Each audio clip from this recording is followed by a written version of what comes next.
कहते हैं अगर वक्त रहते किसी जख्म का इलाज ना हो तो वो जख्म नासूर बन जाता है और फिर नासूर का इलाज कर पाना लगभग नामुमकिन हो जाता है।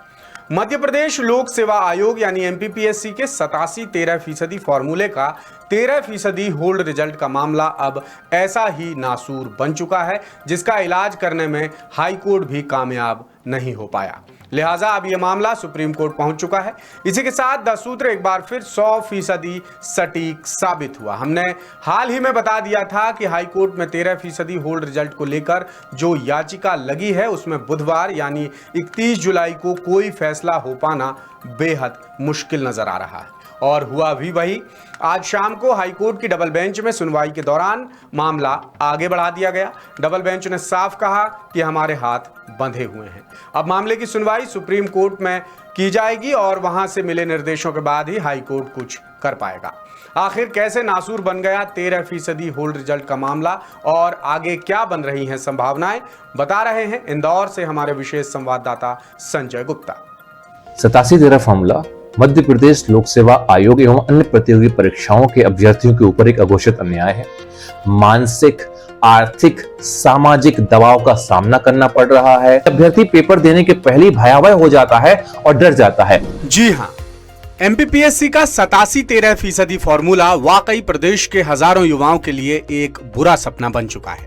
13% होल्ड रिजल्ट का मामला एक ऐसा अभिशाप बन गया है जिसका समाधान हाई कोर्ट तक नहीं निकाल पाया। इससे पहले 13% होल्ड रिजल्ट जारी करने को लेकर 4 अप्रैल को हाई कोर्ट ने आदेश जारी किया था, लेकिन सरकार और एमपीपीएससी ने आदेश का पालन नहीं किया, जिस पर 16 जुलाई को हाई कोर्ट की डबल बेंच ने सख्त नाराजगी जताई और 50,000 रुपए का जुर्माना लगाया। याचिकाकर्ता के एडवोकेट अंशुमन सिंह ने कोर्ट में दलील दी कि 13% होल्ड रिजल्ट का मामला 2019 से अटका हुआ है। 2019 समेत 2020 और 2021 की भर्ती 87% फॉर्मूले के आधार पर हो चुकी है, जबकि 13% रिजल्ट आज तक जारी नहीं हुए और इस वजह से हजारों अभ्यर्थियों का भविष्य अंधेरे में नजर आ रहा है। इधर कोर्ट ने कहा कि अब मामले में नई याचिकाएं ना लगें, इसलिए बेहतर होगा कि पहले सुप्रीम कोर्ट में मामले की सुनवाई हो।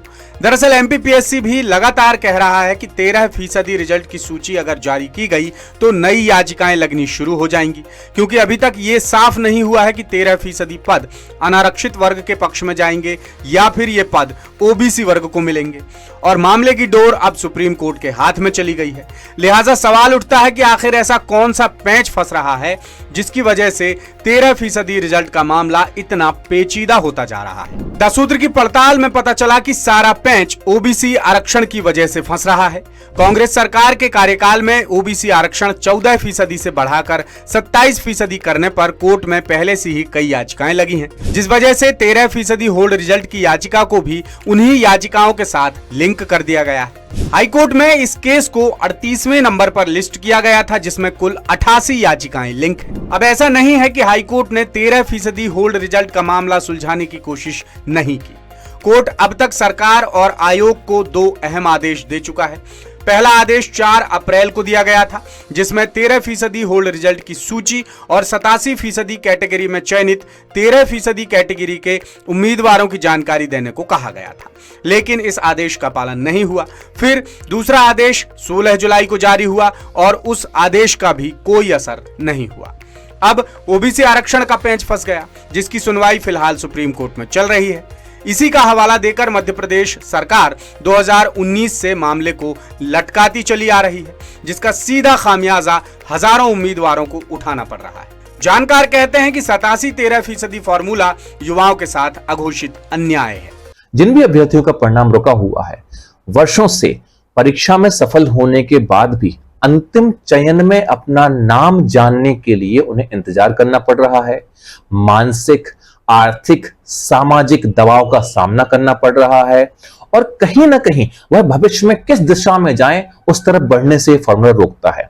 खासकर मध्य प्रदेश लोक सेवा आयोग में अगर बात करूं, ना केवल वह 13% अभ्यर्थी जिनका परिणाम रुका हुआ है, उनके अलावा जितने भी अभ्यर्थी मध्य प्रदेश लोक सेवा की तैयारी कर रहे हैं, सबको यह फॉर्मूला प्रभावित कर रहा है। मेरा निवेदन है यथाशीघ्र इस फॉर्मूले में सभी सामूहिक प्रयास करके 100% रिजल्ट की ओर अभ्यर्थियों को ले जाएं। अब सवाल उठता है कि आखिर 87-13% फॉर्मूले में ऐसा क्या है कि सरकार इसका तोड़ ही नहीं निकाल पा रही है। सरकार 100% रिजल्ट घोषित करने की दिशा में कदम क्यों नहीं उठाती, ताकि समय पर परीक्षाएं हों, समय पर नतीजे घोषित हों और प्रशासनिक मशीनरी को समय पर योग्य अवसर मिल सकें। बहरहाल हाईकोर्ट में लगातार मामले की सुनवाई होती रही और 31 जुलाई की सुनवाई में खुद हाईकोर्ट ने भी हाथ खड़े कर दिए। कोर्ट ने कहा कि अब मामले से जुड़ी तमाम याचिकाएं सुप्रीम कोर्ट में ट्रांसफर हो चुकी हैं, जहां 20 अगस्त को सुनवाई होगी और जब तक सुप्रीम कोर्ट कोई आदेश या निर्देश नहीं देता तब तक हाई कोर्ट कुछ नहीं कर पाएगा। कुल मिलाकर 13% होल्ड रिजल्ट जारी होने की आस लगाए बैठे उम्मीदवारों का इंतजार अब और बढ़ गया है।